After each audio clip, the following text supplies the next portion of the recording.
Today, we're talking with Michelle T. Michelle, could you please share with us one of your most memorable tarot readings?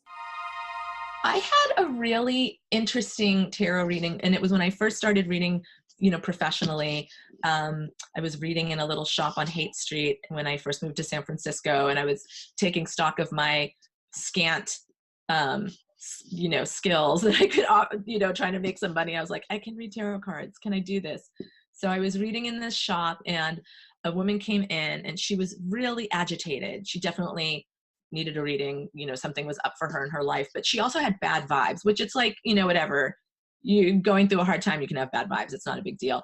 They paid me my $10 and I threw the cards, and it was so strange. I just, when I put cards down, I can see how they relate to each other and a narrative begins. I can see how they're relating to each other. And it was like, I couldn't see it. There was no story. And it was really frustrating, and I didn't know what to do. I was like, oh, do I just like fake it? And it's like, no, like this is just, do I force it? No, I'm not seeing it. And I felt so terrible, but I told the person, I don't know why this is happening, but I'm going to give you your money back. Like, I can't read you. And they were like, I knew this was stupid. I didn't believe in this anyway. And they just, revealed that, I don't know, they were sitting there with their arms crossed, waiting for me to prove to them that this, this method worked. And I was like, oh man, that's why it didn't work, and I realized that, a person needs to be open and to have some sort of willingness to believe that this works. And if they don't, and if they're coming as a skeptic and they want you to prove it to them, it's going to block the energy, because again, it's not the cards. The cards aren't magic.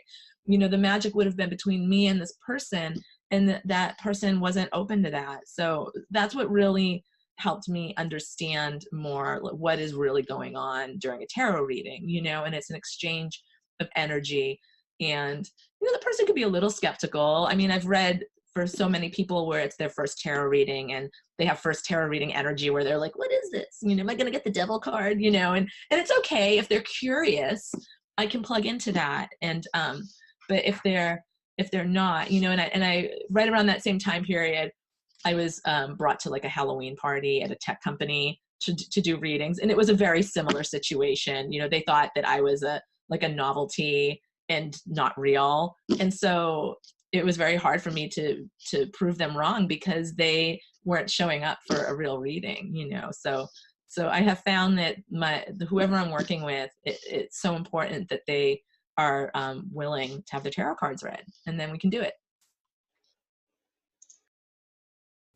Register for this summer's Masters of the Tarot Conference in Rhineback, New York, hosted by Mary Kay Greer and Rachel Pollack.